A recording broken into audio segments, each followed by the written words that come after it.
Pak Mas Kuryadi, Kepala Desa Pentur ya? Siap. Kepala Desa Pentur, Kecamatan Simo. Siap, Bapak. Kabupaten Boyolali.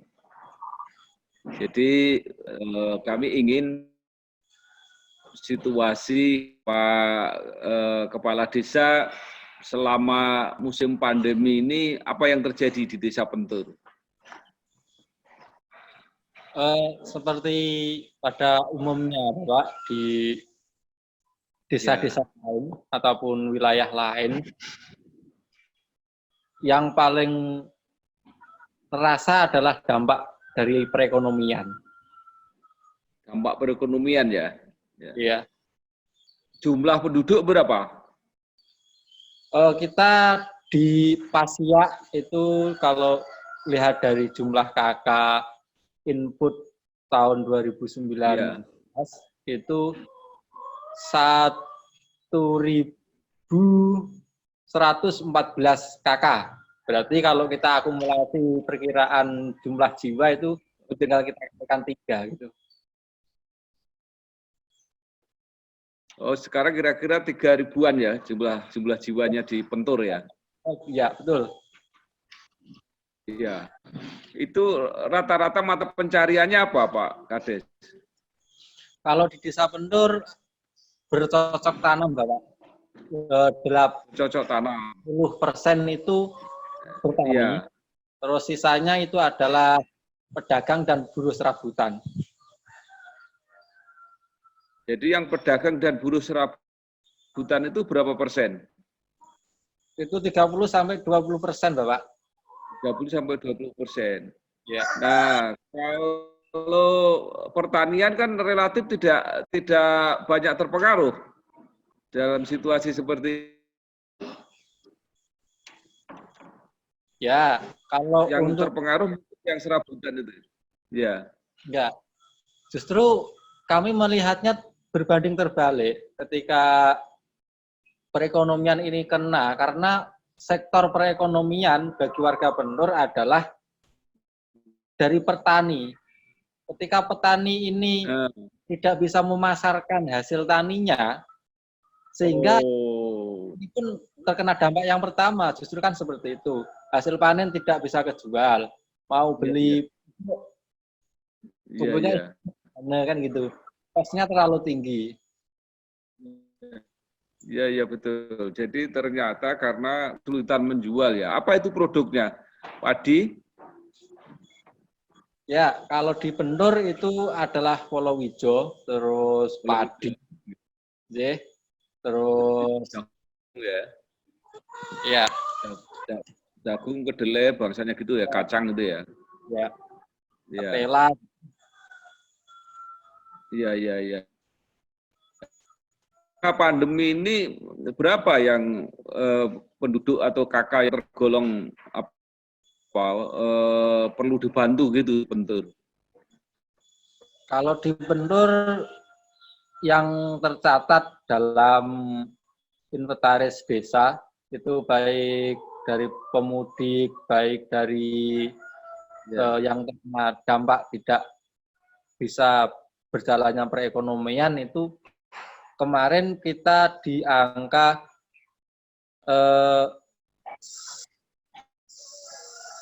700-an KK, Bapak. 700 KK. Jadi dari 1.000 KK 700 yang perlu dibantu. Ya. Jadi termasuk desa yang apa itu ya? Yang semi miskin atau yang bagaimana itu? Ya, kalau dikatakan itu kita masih dalam tahap desa berkembang, Bapak. Jadi tidak tertinggal ya jika berkembang desa kita. Halo Pak Kades. Ya, itu dari 700 KK yang harus dibantu itu apa sudah bisa terbantu semua? Sementara ini kita lagi di Jadu, Bapak. Untuk BLT kita masih dalam penyaluran BST, terus JPS 1. Yang untuk Jadu. Ya.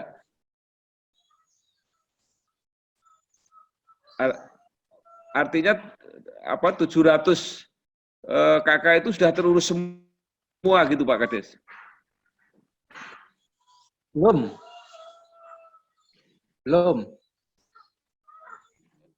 Itu kenapa? Yang baru yang bisa digunakan baru dana desa itu ya?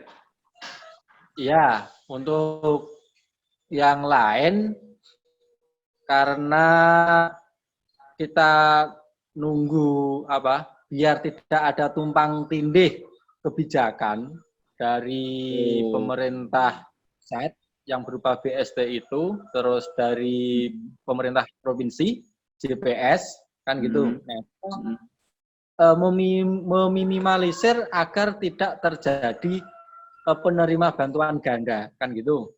Iya. Sebisa mungkin kita filter, kita saring agar satu KK itu menerima satu bantuan yang bersumber dari berbagai sumber kan gitu. Iya. Tapi Pak Kades kan mempunyai mempunyai kewenangan untuk mengatur kan supaya tidak tumpang tindih itu, tidak perlu izin-izin lagi gitu. Iya, betul Bapak. Nah, dalam hal itu saya sebagai Kades merupakan data yang kita naikkan ke pemerintah daerah, kabupaten ataupun provinsi kan belum semuanya turun lagi Pak data itu. Ketika kita menaikkan data usulan penerima bantuan, nah, kita nunggu verifikasi dari pusat supaya nanti setelah data itu turun, itu tidak bertubruan, tidak tumpang tindih dengan bantuan-bantuan yang lain, seperti dana BLT, dana desa itu. Sesuai arahan Pak Menteri, bahwasanya semua bantuan diusahakan tidak tumpang tindih dengan kebijakan yang lain. Kita ngarahnya ke situ. Iya, itu kalau sampai saat ini aja masih diatur-atur yang tumpang tindih itu berarti masih ada masyarakat yang belum bisa mendapatkan itu ya?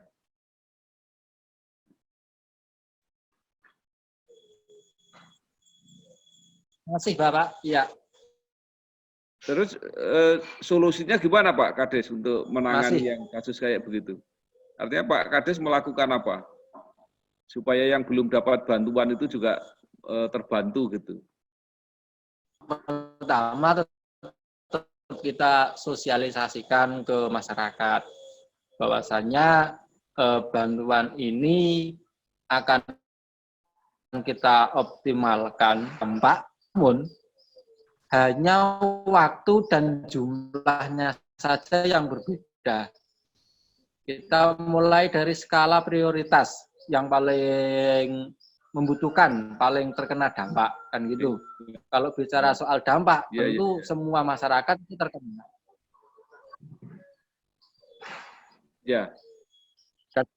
Dan bagi masyarakat kami yang melakukan mudik, kita siapkan untuk bantuan jaduk jaminan hidup berwujud sembako. Terus ada lagi kita siapkan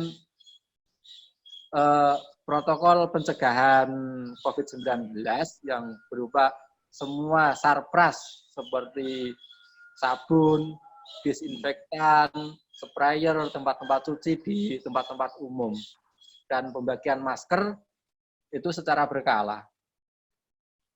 Ya Pak Kades, khusus Desa Pentur ada nggak yang positif COVID?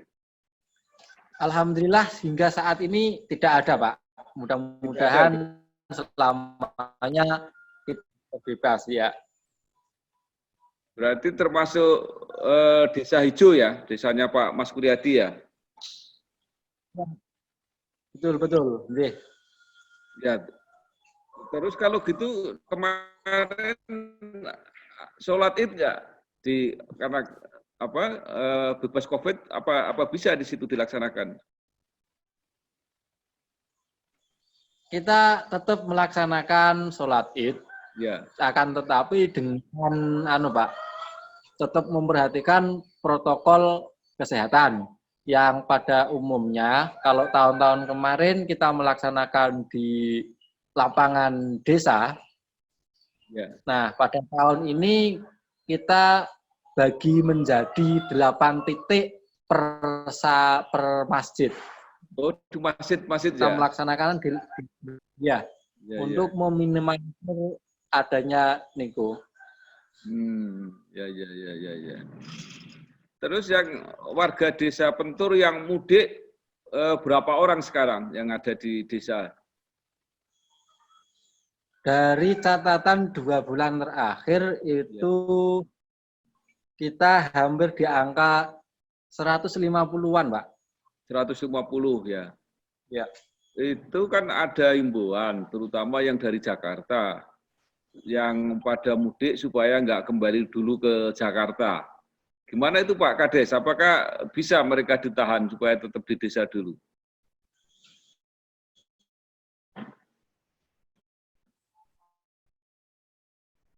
Ya, kita upaya untuk kalau kita tidak bergotong royong, yaitu virus ini tidak akan cepat selesai, Pak. Namun, nah di sini beban berat kita itu adalah bagaimana dengan perekonomian yang ada.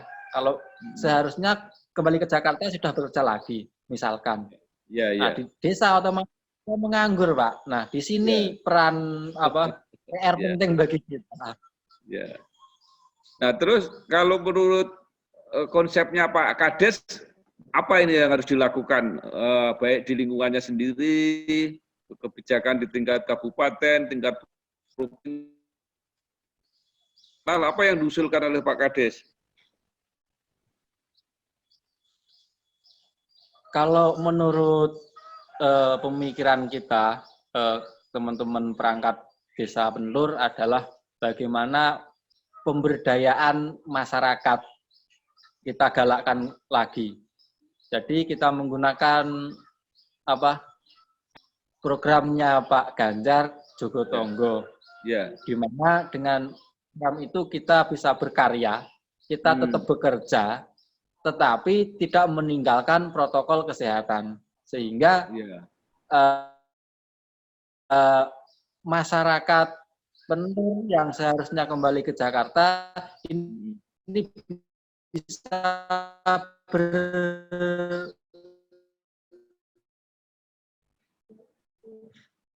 bekerja, bisa berkarya di ekonomi. Misalkan, Pak, nah, kita akan membuat sebuah program KRPL yang kita prioritaskan bagi mereka yang terkena dampak. Karena benar lagi, kita juga akan memulai pengerjaan fisik, misalkan. Nah, mereka lah yang kita ambil menjadi HOK. Apa itu HOK? Harian orang kerja, Pak. Itu kegiatannya gimana? Apa itu yang HOK itu? Kegiatannya apa HOK itu? Oh, kebetulan untuk di masa pandemik ini, kemarin kita ada program infrastruktur pipanisasi, Pak, untuk air minum dan jalan sanitasi. Gitu ya, insya Allah nanti sehabis ini Lebaran kita mulai lagi pipanisasi. Iya, pipanisasi. Oh, gitu ya.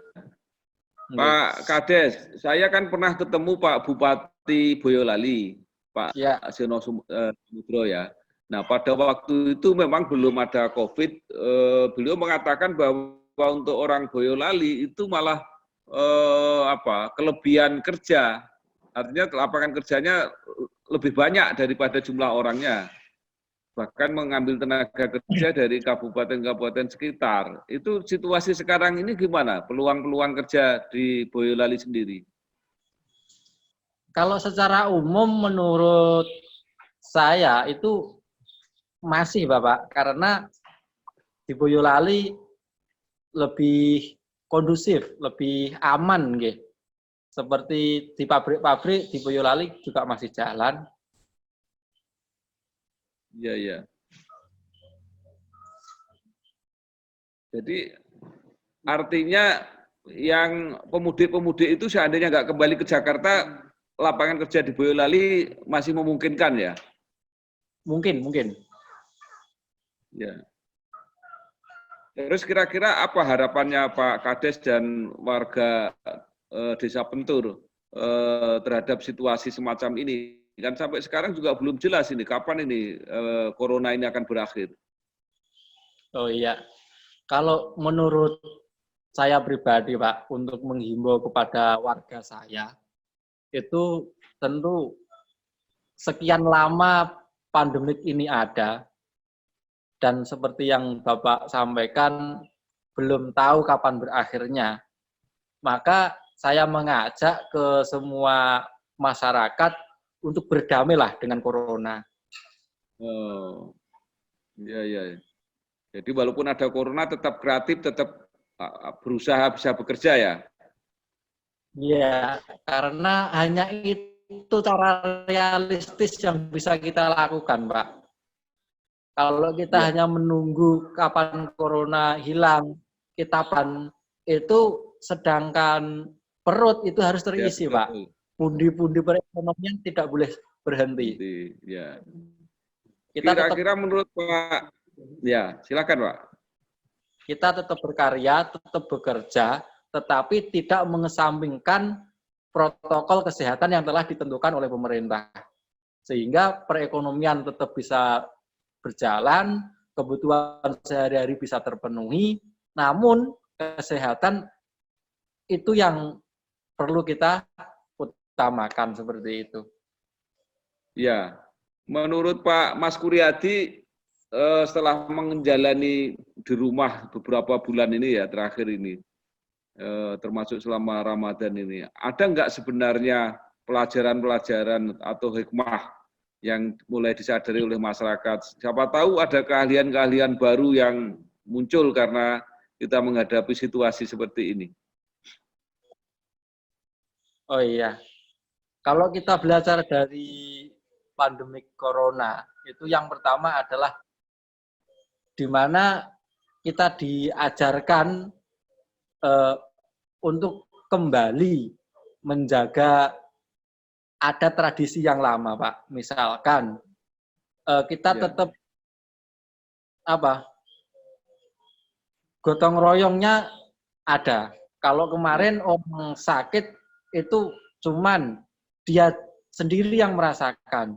Dengan adanya corona, ya, tetangga kita lagi ODP misalkan, belum ya, PDP, itu semua lingkungan sudah prihatin, kan gitu. ya, ya. Terus misalkan ambil dari kesehatan yang lain, yang semula tidak pernah melaksanakan cuci tangan. Nah, sekarang sudah mau melaksanakan cuci tangan.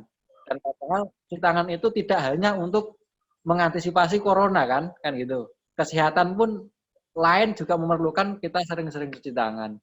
Yang selanjutnya adalah sabar, Pak, dalam menghadapi situasi kehidupan.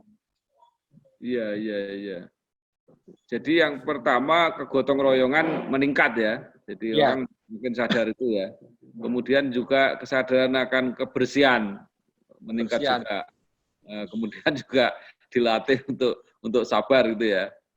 Pak Kades masih ingat nggak dulu sama saya pernah naik ke rumahnya ibu-ibu yang tua itu. Itu gimana sekarang nasibnya ibu-ibu itu?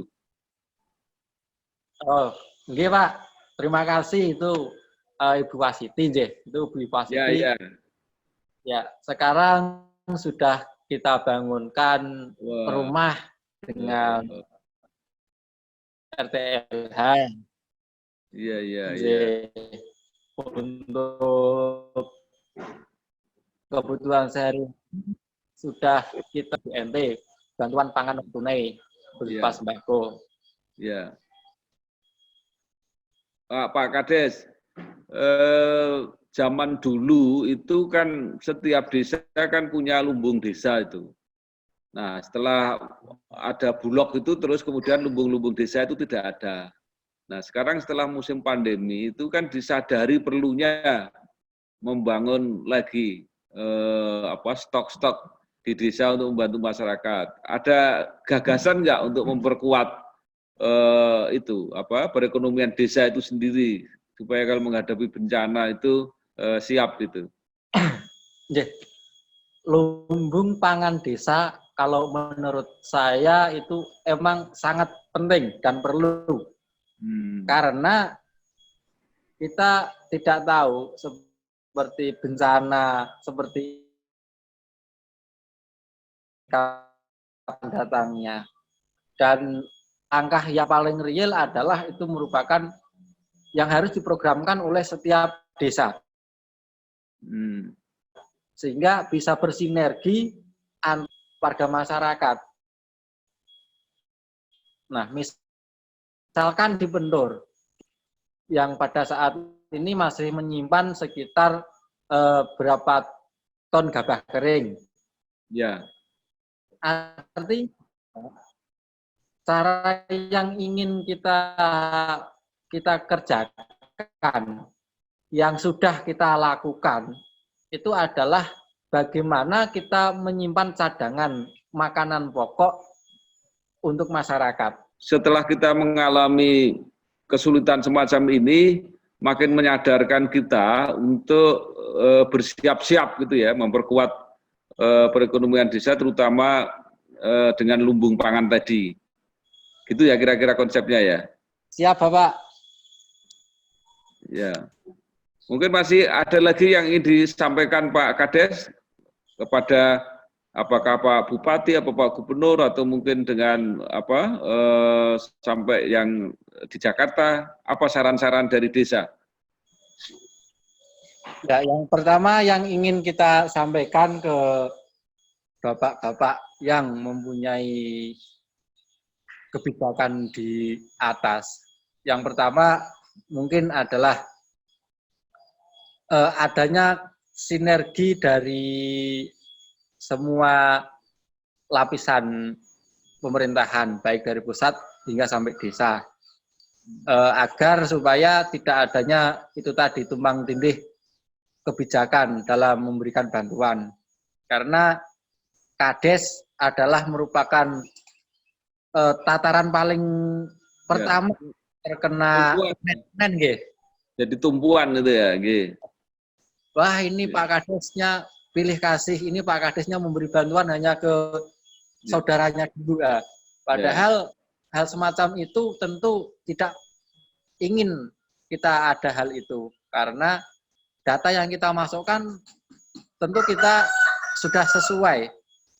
Namun yang keluar dari sana sampai data itu diberikan ke kita, itu kita tidak tahu apa-apa.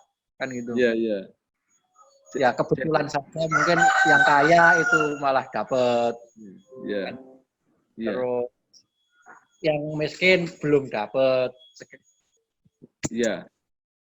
Jadi kalau menurut Pak Mas Kuryadi ya, Kepala Desa Pentur ya, keluhan semacam ini kan juga terjadi di mana-mana tuh. Itu kenapa itu? Jadi kira-kira pemerintah baik yang terutama yang di Jakarta itu ngambil datanya dari mana kok bisa beda dengan yang ada di desa itu?